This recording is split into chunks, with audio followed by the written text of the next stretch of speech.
Have you ever met someone that later you wish you'd never met? Nervous laughter. Yes, and no elbows, and don't lean over and look, okay? Have you ever met someone that you wish you never met? Or maybe that's too personal. How about this?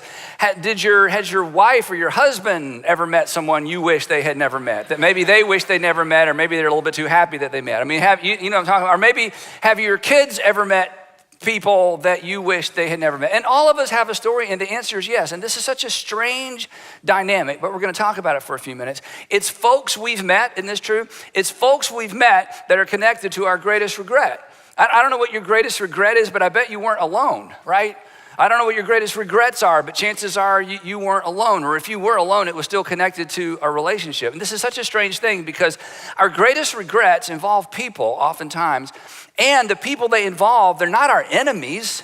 They're not people that we're hostile with. I mean, we're on our guard around people that, that have hostility toward us. But they're usually with our friends. Our greatest regrets are usually connected with people we've met, and we considered those people friends. That's something to think about. Today we're in part 2 of our series, Guardrails. And in just a minute, I'll tell you why we named the series Guardrails in case you weren't here last week. And if you weren't here last week, at the very end of today's message, I'm going to tell you how you can see last week's message and this week's message again if you want to. For some of you, you're going to want your kids to watch today's message, but I want you to not, I hope that you won't listen today through the filter of, oh, I wish my cousin was here. I wish my daughter was here. I'm glad my husband's here. I hope that you'll listen today through the filter of whatever it is that you need to do with what you need, with what you hear. And if you're a Christian, that you'll listen to through the filter of maybe what God wants you to do. Now, everybody knows what a guardrail is on the highway, but a quick review. A guardrail is a system. It's a system designed to keep vehicles from straying into dangerous or off-limit areas. And we said last week the guardrails do at least 2 things. They direct us and they protect us. They direct and they protect. And the other thing about a guardrail, and this becomes important as we talk about how this applies to our lives, is that guardrails are never placed in the danger zone. Guardrails are never placed in the danger zone. Guardrails are actually placed in the safety zone. And no one argues with this. No one argues that, no, they need to give us those extra 3 feet, to drive in. Nobody argues with this idea. Nobody would argue that we need to put the guardrail in the danger zone or even on the line. When it comes to driving, we understand the idea of a margin for error. The other thing about a guardrail is that they are designed to minimize damage to your vehicle. If you hit a guardrail, you will have to go to a repair shop, but you may not have to go to the hospital. If you hit if there weren't guardrails where there are guardrails, chances are what would happen to you and to your vehicle would be much worse. The damage done by hitting a guardrail is much less than the damage done to you and your vehicle if there was no guardrail. But the reason that we named this entire series Guardrails is because the highway is not the only place we need guardrails. We need some financial guardrails. We need some relational guardrails. You may need some professional guardrails. And the truth is, your greatest regret may have been avoided if you had some financial guardrails, some moral guardrails, some relational guardrails, and again, maybe even some professional guardrails. Now, the pushback on all of this throughout our series together is that we live in a world that doesn't value this idea. We live in a world that essentially resists guardrails, that culture doesn't encourage guardrails. In fact, as we've discovered and as you will discover, oftentimes people in our culture are critical of us when we establish guardrails because personal guardrails are like personal rules. And number one, I don't like rules and you don't like rules, so we don't like establishing rules for ourselves. But oftentimes when we establish rules for ourselves, it's a little bit threatening to the people around us. Culture doesn't like guardrails. Culture is content with painted lines, just lines on the side of the road. But the interesting thing is this, and we've all experienced this, or we've all maybe participated in this, that even though culture doesn't celebrate guardrails, at the same time, culture will shame us and blame us and mock us when we end up in a ditch financially, or we end up in a ditch in our marriage, or we end up in a ditch with one of our kids, or an important relationship or professionally. They don't want us to have, culture doesn't celebrate guardrails, but at the same time, culture is quick to mock us and shame us when we end up in a ditch in life. So this is an incredibly important topic. It's a little bit complex. It doesn't fall so much in the category of right or wrong, as we're going to discover, and as we talked about last week. It really falls more in the category of wisdom, and that makes it a little tricky, and that makes it a little intangible, and it makes it a little soft, and perhaps even a little mushy. But it's extraordinarily, extraordinarily important. Today, specifically, I want to talk about your friends and your associates, and what it means to establish guardrails in the realms of our friends and our associates. These are the people that you run with. These are the people that you play with. These are the people that you work with. It's the folks that are a part of your life on an ongoing basis. And the reason we need guardrails relationally, and the reason we need guardrails even with the people that we consider our friends, is what we've already said. It's the folks we've met that generally are part of our greatest regret. Now, the pushback today a little bit, just to kind of jump ahead, is that as I'm talking, you may be tempted to think, gosh, you're being so judgmental because we're talking about your friends. These are my friends. These are the people I work with. They've been in my life a long time. And it sounds like you're asking me to be judgmental. So I want to talk about that right up front because this is a big, big deal. This is not about being judgmental. This talk today is about exercising good judgment. And there's a big difference, and I want to explain the difference real quick, and then we'll jump into this content. Being judgmental is me forming an opinion about you. Being judgmental is forming an opinion about what you should do, what you should stop doing. Being judgmental is setting myself up as a what? Starts with a J. A judge, right. Being judgmental is about, I trick questions and nobody wants to answer out loud. That's the advantage of watching from a remote site, right? So if I'm judgmental, I've set myself up as a judge and I'm judging your behavior. Judgmental is when I draw like a critical or maybe a harsh conclusion about you, expecting you to act or be different. But good judgment is different. Good judgment is about me. Good judgment is about drawing conclusions about my life. Good judgment is, in light of my past experience, the things that are most tempting to me, where I've been in the past, what happened in that last relationship, that last marriage, the way I grew up, in light of my past experience, in light of my current circumstances. I'm really mad. Current circumstances, just broke up. Current circumstances, just started this new job. In light of my current circumstances, in light of my future hopes and dreams, what is the best thing or what is the wisest thing, not for everybody else to do? I'm not judging you. What you do is none of my business. What is the wise thing for me to do? Judgmental assumes something about the other person. This is all about you. This is how you should respond in light of your future hopes and dreams. Now, years ago, I coined this phrase, and I've only probably used it out loud 2 or 3 times, so it's sort of an internal thing, and I'm gonna share it with you. And if you think this is harsh, then please don't judge me, okay? Let's just say that, okay? But every once in a while, I find myself drawn into or in relationship or doing business with or a vendor or, somebody that there's just something, I don't know. And so the phrase I came up with for me, and you can use this, and again, I don't generally say this out loud. I have a couple times. My statement is this: I'm not emotionally mature enough to do business with you. I'm not emotionally mature enough to be your friend. Sandra and I don't feel like we're emotionally mature enough to be a part of that. In other words, I'm not telling you how to live. I'm not telling you what to believe. I'm not telling you what you should, where you should go. And I'm not judging you.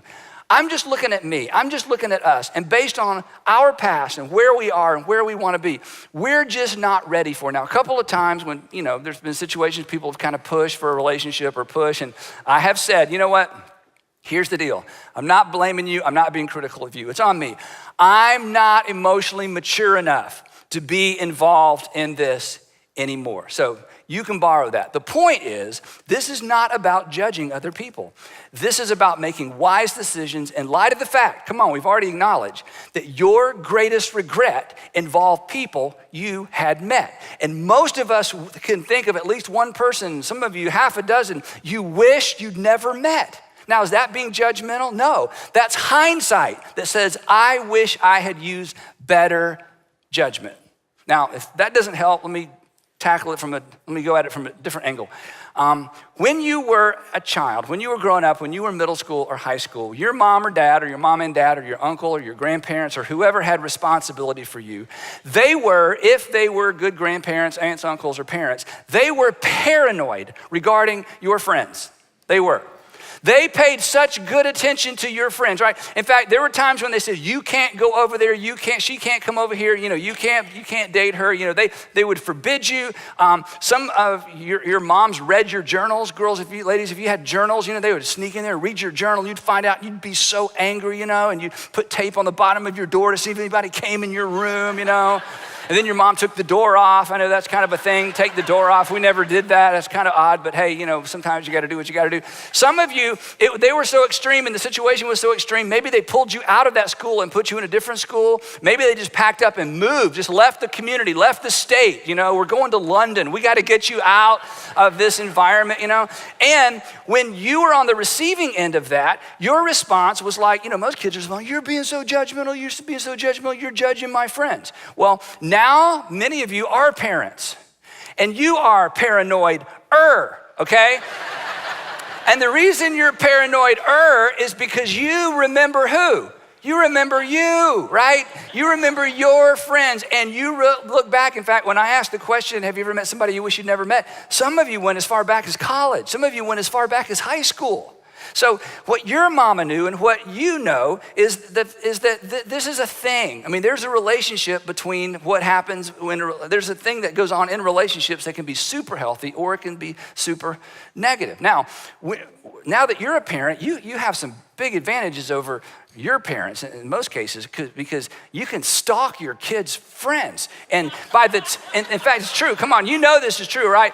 By the time you meet your kids' friends, you already know everything about them. You know where their dad works, where their mom works, the fact that there's a divorce, who their sisters are, where their parents went to college. I mean, you know all that stuff. Now, is that being judgmental? No, that's just being nosy.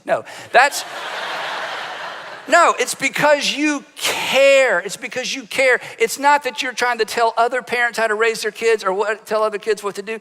It's because you care about the person that God has put in your home, your son or your daughter. And when you kind of come down on them hard, they say what, we all said, you're so judgmental, you're so judgmental. And as a parent, you're saying, no, I'm just exercising good judgment. I'm exercising good judgment. And the reason is because as I said, what your mama knew. That our friends, that your kids' friends, that our friends determine the direction and the quality of our lives. This is just true, that our friends determine the direction and quality of our lives. Let me say it this way, that the thing that makes friendship marvelous is also the thing that makes it so hazardous and so dangerous. The thing about a great friendship or a great group of associates is that, you have stuff in common. It's easy, it's relaxing. But what happens when you're around people you consider friends, and this is supposed to happen, is you drop your guard. You let your guard down. And with certain groups of people, that's safe. But with other groups of people, that's dangerous. But that is the nature. That's not a good or bad thing. That's just a thing. That's just the nature of relationships and the nature of friendships. So the thing that makes, relationships so powerful is the thing that makes them so hazardous. You may not know this about yourself, but you are an acceptance magnet. This is part of being human.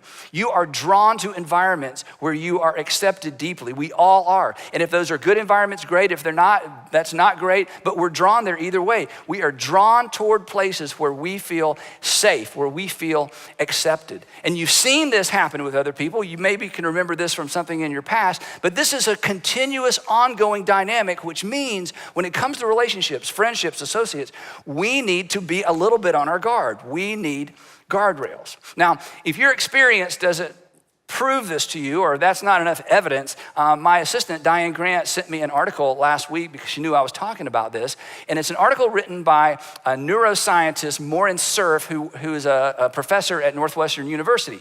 And for over 10 years, he has been studying relationships and decision-making and the relationship of decision-making on relationships. And here's what he has discovered, that what we have observed about people influencing other people isn't just behavioral, it's actually neurological, that something happens in your brain.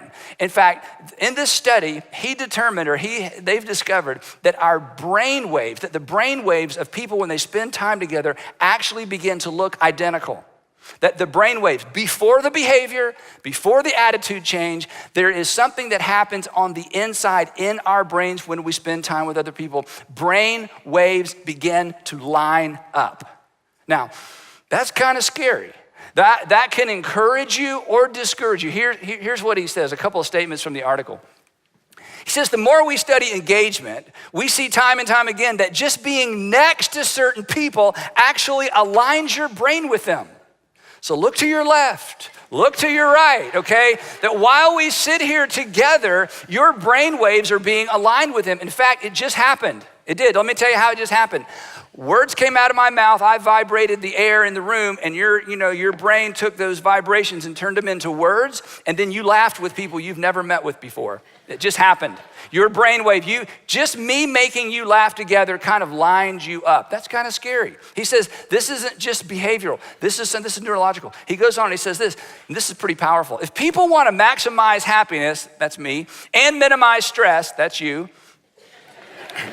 Don't we all want to maximize happiness and minimize stress? Look at this conclusion he draws. They should build a life that requires fewer decisions. How? By surrounding themselves with people who embody the traits they prefer. That if you surround yourself with people who embody, that is, live out the traits you prefer, he says, without any effort, without any decision on your part, your brain will begin to line up with the people who are becoming the kind of person that you ultimately want to be. Now think about that. Last statement, he says this. He says, over time, they'll naturally pick up on those desirable attitudes and behaviors. But the flip side is true as well. Over time, you can pick up on undesirable attitudes and behaviors. With no effort, just being in proximity, simply doing life with, being with people who are moving in a particular direction, something happens in your brain and in my brain. Now, is that judgmental? No, that's just true. This isn't about judgmental. This is about exercising good judgment. If this happens automatically, what should you do? If this happens automatically, how do I harness that? How should I respond? This isn't about being judgmental. Come on, look over here. This is about your future. Your future will be impacted by the people you spend time with.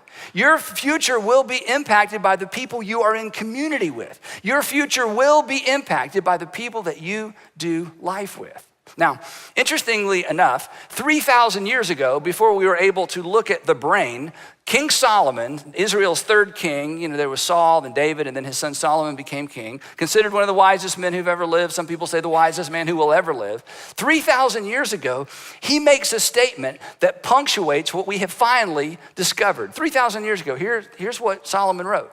He said, walk with the wise, and you automatically, with no effort, no intentionality, you don't have to write anything down, you don't have to remember anything, you don't have to study for a test. Walk with the wise and you will, over time, become wise. It's just gonna happen automatically.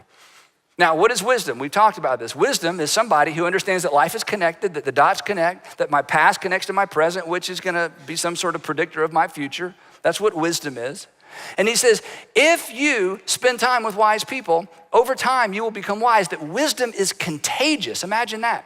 It just rubs off. Do life with the wise and you will be wise. And then there's a second part of this, for, or the way I memorized this a long time ago, the word was but, because it's a contrast. He says, but, or for, a companion of fools ultimately suffers harm. Now, we don't use the word fool because, you don't want to call someone a fool, but in the Jewish Bible, in the Jewish scriptures, a fool was a person who did not live carefully.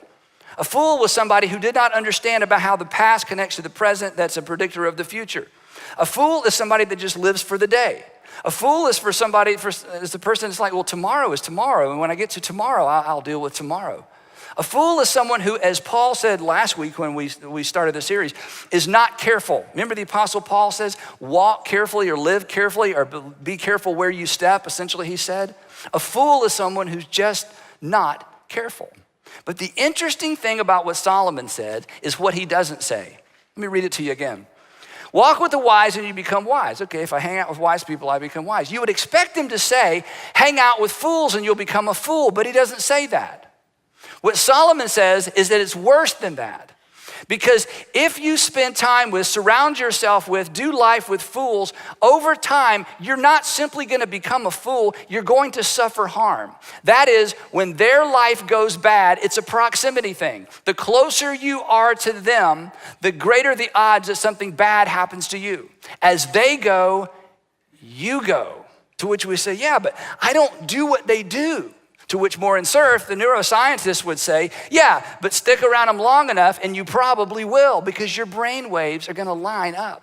So Solomon says it's worse than becoming a fool. You're actually gonna catch the shrapnel from their bad decisions. Again, every parent, you get this. Because you don't want your kids with certain kids, not because they're necessarily gonna do what certain kids do, but because you're afraid when the certain kids do that, your kids will be harmed by their decisions. We get this. That's not judgmental. This is about good judgment. In other words, friends, this is what Solomon's saying. Friends who aren't careful with their lives won't be careful with your life, right? Friends who aren't careful with their health, they're not gonna be concerned about your health. Friends who aren't careful with their marriages, they're not gonna be careful and try to guard your marriage. Friends who aren't careful with their finances, they're not gonna try to guard and be careful with your finances. Friends who aren't all that concerned about their reputation, they're not gonna be all that concerned about your reputation. Friends who don't have any kind of faith or don't have any concerns about faith aren't gonna be very concerned about your faith. And friends who don't seem to care about the future, the last thing they're gonna worry about is your future. This is good judgment. This is a big deal. And this isn't about middle school and high school. This is about all of us. Friends who don't take care of themselves won't take care of yourself. Friends who lie and cheat, you know this. Friends who lie and cheat, they feel better when you what? Lie and cheat. So again, friendship can be awesome, but friendship can be treacherous. Friendship requires some guardrails. Now, just a reminder, the point of a guardrail isn't to keep you from just doing bad things. The point of a guardrail is to light up your conscience so that you know you're getting close to doing bad things. Or the way I said it here, the point of a guardrail is to light up your conscience before we veer into the danger zone. Remember, a guardrail isn't in the danger zone, and a guardrail isn't right on the line. The guardrail is inside the safety zone. And again, this is why we resist. But for the next few minutes, as we close out this episode of this series, I want to make 5 suggestions as it relates to guardrails, as it relates to your friendships and your associates. Now, I know this. In some cases, you don't have total control over who you spend a lot of time with. I get that. We're going to talk about that in just a minute. But I want to encourage you. If I could get on my knees and plead with you, and I thought it would do good, I want to encourage you to consider these. And again, I don't want you to listen to what I'm about to say through the filter of your kids or your grandkids. Yeah, I mean, it's gonna be hard not to do that. Or some friends that you have that you wish were here or you wish were watching. I just want this to settle in over us as we consider our future, because your friends and your associates impact the direction of your life. So here's 5 suggestions. Again, these aren't rules. You don't need to write these down. You may wanna go back and listen to this or look at these later, but 5 suggestions just to get you thinking about guardrails as it relates to folks you've met so that they won't become the next regret. Here's the first one. When it dawns on you that your core group isn't moving in the direction you want your life to be moving, that should light up your conscience. When it dawns on you, you know what, we love the same music, we love the same food, we love the same artists, we have so much in common, but when I look at the direction this group is moving in, it's not really the direction I want my life to move in. That's a warning. That's a guardrail. That's not a good or a bad thing. That's a wisdom thing, and you gotta pay attention to that, because relationships are not static. Relationships are either growing or decaying. They're getting better or they're getting worse. And when you're surrounded by a group of people that you have a lot in common with, of course you drop your guard. That's what we do around friends. But when it dawns on you, you know what? They're just not moving in the direction I want my life to move in. That should tip you off that perhaps I need to rethink this group of friends or this group of associates. Where people are heading is a good indicator of where they're leading. And none of us think about our group of friends as leading us anywhere. But here's what you know in hindsight. Your friends ultimately lead you, just like you are ultimately leading other people through a group of friends. This is just the nature of relationships. So when it dawns on you, your core group isn't moving in the direction you want your life to be moving, that should light up your conscience. Here's the second one. When you catch yourself pretending to be someone other than who you really are, that should light up your conscience. In other words, when you catch yourself nodding and you're thinking, I don't believe this, but my head's doing this, what's going on? Or you find yourself going like this and you're thinking, no, I actually agree, but everybody else's head's doing this. I think neurologically, all of a sudden our brains are all connected. We're all doing this and I should be doing, what's going on? When you feel the pressure to pretend to be somebody other than who you truly are, that's a red flag. That should light up your conscience. That should make you rethink or reconsider the nature of this relationship. Because as you know, your views and values hopefully are being shaped around things that are going to serve you well in the future. But when you find yourself agreeing on the outside with things you disagree on the inside, hey, that's a red flag. That should light up your conscience. Don't settle for friends who force you to pretend to be somebody you're not. Because here's why. Because you are lying to them, which means you're not a good friend. And if you lie to yourself long enough, you will become someone other than yourself. This happens all the time. And pretending is lying, and pretending is never healthy. So if you're, again, surrounded with friends and you find yourself pretending to be somebody other than you're not, you just need to pay attention to that. Do you need to do something immediately? I don't know. But you need to pay attention to that. Third one is this. When you feel pressure to compromise. Not once you've compromised, that's, we've gone past the guardrail into the ditch, right? Not when you've actually compromised, but let me put it this way. When something that before wasn't a real temptation, but suddenly it's become a live option, that should light up your conscience. When something that's never been a real temptation before becomes a live option, you've always just said, no, thank you, no, I'm gonna go, I'll go on home. Now you guys go, or you ladies, you go, and you find yourself driving home thinking, you know what, I think I'll go. Or no, I shouldn't. When what has never been a temptation, never been an issue, never been a problem before, when it becomes on the inside, when it becomes right here, a live option, a real consideration, maybe I should rethink that. There's probably nothing wrong with that. They're always inviting me. That should just light up your conscience. Now, what should you do with it? I don't know, that's up to you. But it should bother you. It should bother you. It should bother you. Again, not when you've crossed that line. When suddenly you find yourself imagining what it would be like if you had. The next one, number 4, is this. When you catch yourself thinking, I'll go, but I won't participate. Now, you laugh. I'll just go, but I won't participate. Let me just ask you a question because it'll bring instant clarity to this. Would you buy this from your 14-year-old daughter? No, it's 12 guys, but me and my girlfriend are gonna go, but Dad, they're gonna be doing bad things, but I'm not gonna participate. Well, honey, you just go right ahead, that'll be fine. No, you give your daughter 2 options. Either you stay home or I go with you, you choose, okay? You have 2 options. I'm not saying no, I'm just saying there's gonna be 3 guys there. You're looking at the 3rd one, right? So, we wouldn't buy this from our kids or our younger brother or sister or our nieces and our nephews or our granddaughters or grandsons. Why would we buy it from ourselves? When you start that conversation, I'm not saying you shouldn't go. I'm just saying when this conversation starts in my head or your head, it should bother us. It should ding our conscience. We just bumped up against a guardrail. Very little damage done. But pay attention to the conversation you're having in your heart. When you catch yourself thinking, I'll go, but I won't participate. The last one is this, is when you hope the people you care about don't know your whereabouts. When you hope the people you care about don't know your whereabouts. And even once you get to whereabout you're going, even if you do nothing wrong, even if you don't break any laws, even if you're not in any way unfaithful or do anything to embarrass yourself or your family, the fact that in your heart and in your mind, you have begun, don't miss this, you have begun, this is the nucleus of a lie. You haven't lied yet.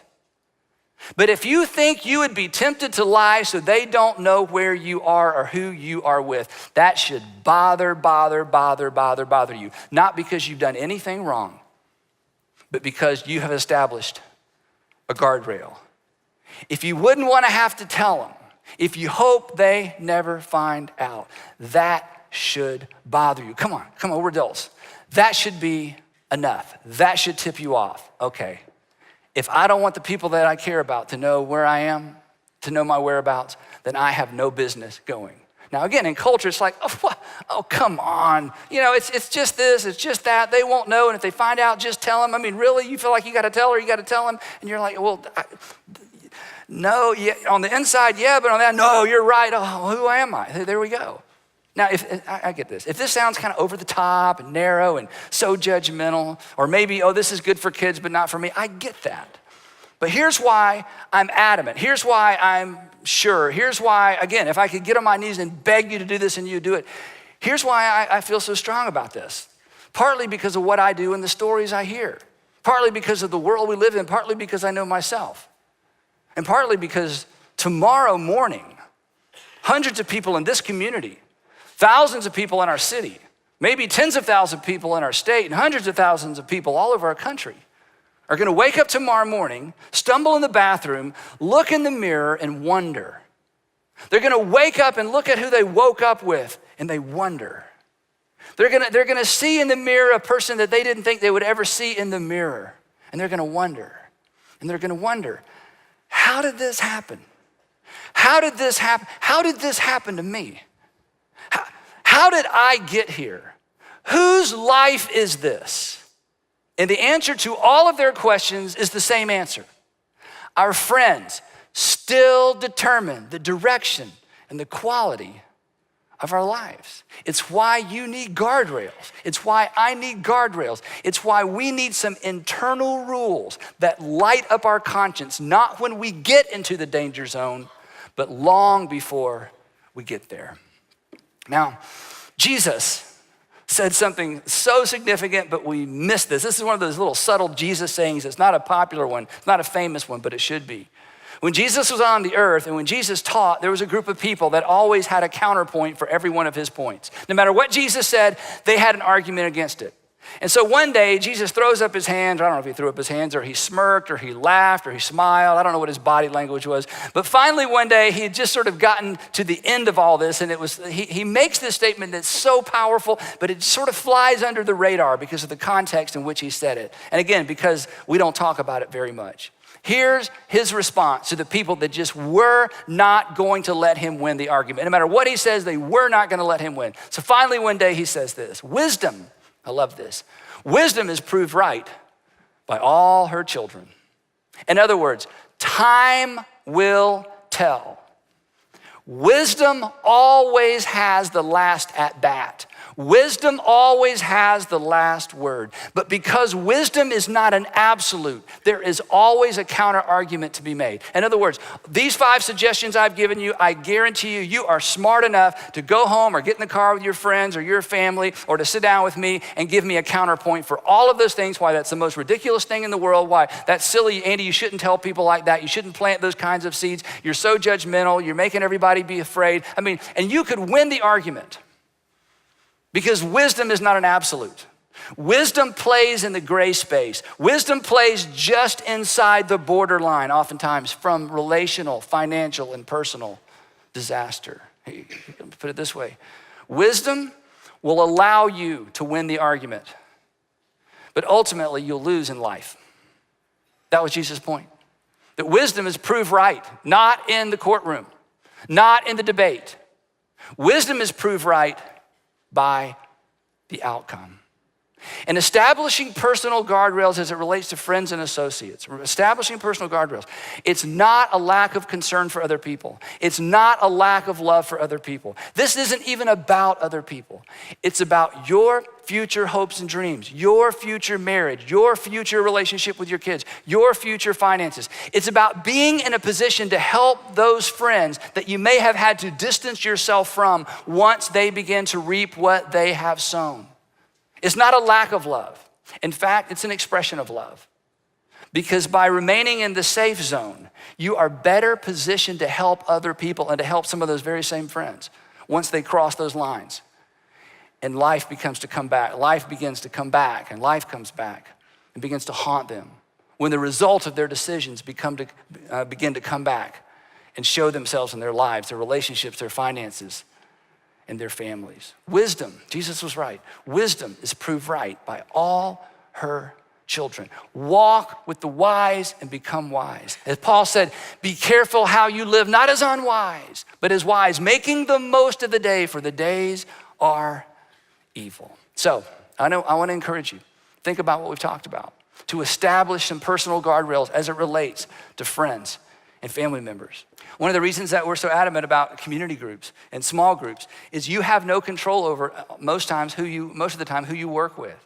I realize that many of you spend your most productive hours with people who don't necessarily share your values, but because you spend so much time with that group, over time they become your group. And when you get in a small group, it's an opportunity to create, in some ways, a counter group, a group that is moving in the direction your life is moving in. And we don't want you to miss that opportunity. So here's the bottom line today. Establish some guardrails. You'll be glad you did, or you'll wish you had. And unfortunately, I know some of you already wish you had. And we'll pick the discussion up right there next week.